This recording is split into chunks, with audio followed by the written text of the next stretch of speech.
Buddy, we are inside this morning because of the rain yesterday. I do not want to clean up Annie. She'll be a muddy mess. I'll take her to the DOG PARK later today. So she's kind of bummed.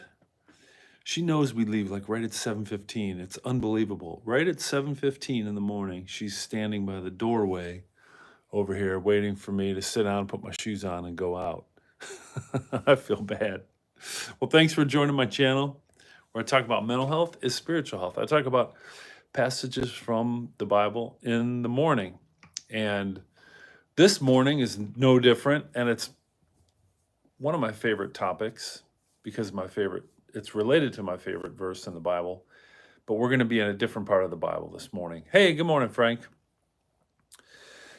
We're calling this one, Give Your Worries to Jesus, and we're going to be in a section of the Sermon on the Mount, Matthew chapter 6, verses 25 through 34. So Matthew chapter 6, verse 25 through the end of the chapter, okay? And we're going to read it because I'm inside. I like actually reading from the Bible what God has to tell us, not what Matt has to tell you. What does God have to tell you? Hey, good morning, Vicki. Hey, I saw a bunch of that chat. I'm going to look into the Discord for you, Vicky, okay? But I'll probably need somewhere to contact you somehow, like by direct message, like on Instagram or Facebook or something like that. I'll have to figure out how to talk to you as opposed to talking to you in public on my YouTube channel. All right, guys. Well, let's get into it. Well, let's read it. Matthew chapter 6. And then I got a story to tell you. It's an interesting one. It's a pretty scary one, but it's applicable. You can see I still have Frank's phonograph here. I'm using it to keep my box of Western CDs up high so I don't have to bend over and get them when we do that at night. But here we go. Matthew chapter 6, starting in verse 25. And this is what the Bible has to say. And this is actually Jesus speaking. Jesus said, "Therefore I tell you, do not worry about your life, what you will eat or drink, or about your body, what you will wear. Is not life more than food, and the body more than clothes? Look at the birds of the air. They do not sow or reap or store away in barns, and yet your heavenly Father feeds them. Are you not much more valuable than they? Can any one of you, by worrying, add a single hour to your life? And why do you worry about clothes? See how the flowers of the field grow? They do not labor or spin. Yet I tell you that not even Solomon in all his splendor was dressed like one of these. If that is how God clothes the grass of the field, which is here today and tomorrow is thrown into the fire, will he not much more clothe you, you of little faith? So do not worry, saying, what shall we eat? Or what shall we drink? Or what shall we wear? For the pagans run after all these things, and your heavenly Father knows that you need them.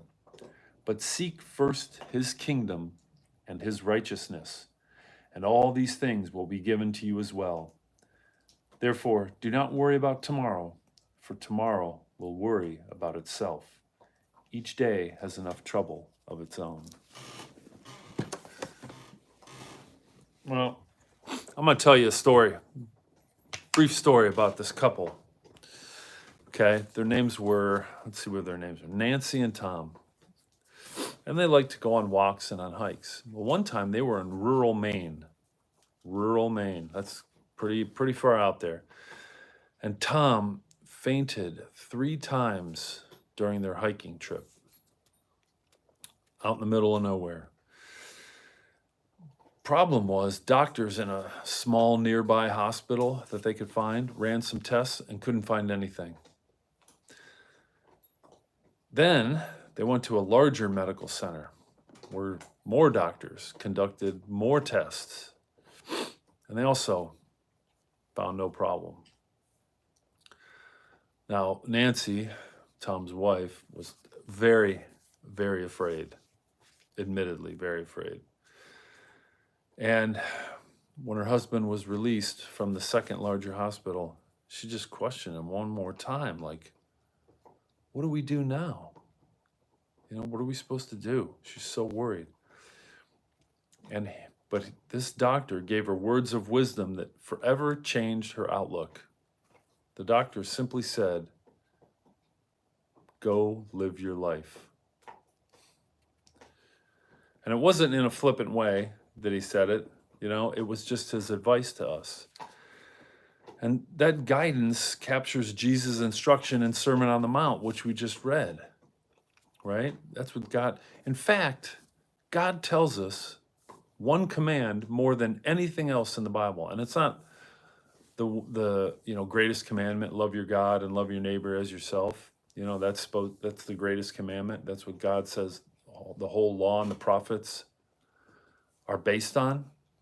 But he tells us something else personally throughout the entire Bible, Old Testament, New Testament, more than anything else. And that is, do not be afraid. He either says, do not fear, do not be afraid, or do not anxious, depending on how you interpret it, more than any other command in the Bible.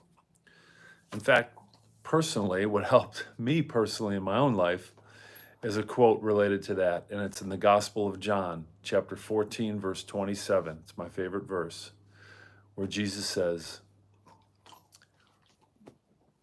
oh my gosh, I'm forgetting it. I'm like totally drawing a blank. John 14:27. Peace I leave with you, my peace I give you. Not as the world gives, do I give it to you. Do not let your hearts be troubled or afraid. And that brings me peace all the time when I get anxious or stressed or troubled, because I don't worry so much about this life. I worry more about the next life and where I'm going. Hey, DeBear. Yeah. That's a good comment. So yes, I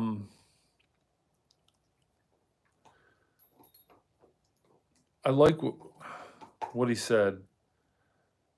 Jesus said in this passage, do not worry about your life, what you will eat or drink, or about your body, what you will wear. Is not life more than food, and your body more than clothes? Now, here's the caveat. You know, it doesn't say give away all your money and God's going to take care of you and you're going to win the lottery when you need money. I mean, no, that's ridiculous thinking, right? Because there's other teachings in the Bible where he teaches you to be a good steward of your money and other people's money. So you don't just flippantly give money away, or you don't ignore medical advice or other problems or symptoms and he's just going to take care of you. That's not what he's saying. Instead, he's saying, do not worry. Simply, do not worry. And then he asks the question, can any one of you, by worrying, add a single hour to your life? No, we can't. We can't. Even the prophet Isaiah, long before, remember how I told you this is the most common theme from God in the Bible? The prophet Isaiah, this is probably around 700 BC, he wrote, say to those with fearful hearts, be strong, do not fear, your God will come. So don't worry, give your worries to Jesus, just like Nancy and Tom. Now they stop worrying, they walk 5 miles a day, and they just don't worry about it because it doesn't add a single moment to their life, and they enjoy going out for a walk. So they no longer walk with worry. Instead, they walk with God. I think that's a beautiful story. Now here, let me ask you guys this. Two questions. First question, what's your greatest fear? What's your greatest fear? You don't have to put it in the chat. It's very personal. Me, DeBear56 says me. It's your greatest fear. And then how can giving your worry to Christ enhance your life? How can giving your worry to Christ enhance your life? Think about that, guys. Think about that today. When something comes up and you start worrying, just remember, worrying about it is not going to add 1 hour to your life. In fact, it'll probably take it away from you by consuming your mind. And that's the number one thing that God, Jesus, through the prophets, from Jesus himself, all throughout the Bible, tells us more than anything else. That's the number one command he tells us is do not worry. So give them to Jesus, okay? Hope you guys have a great day. If you haven't already subscribed to this channel, please do so. I'd really appreciate it. Like the video and share it with others. I'd really appreciate it, guys. Have a great day. DeBear56, have a good one. And maybe we'll see you tonight, where I'm going to play more of my CD collection for about an hour at 8 p.m. Eastern Time. Thanks, DeBear. Thanks for subbing. Have a great one. Peace, everyone. Thanks, Vicky.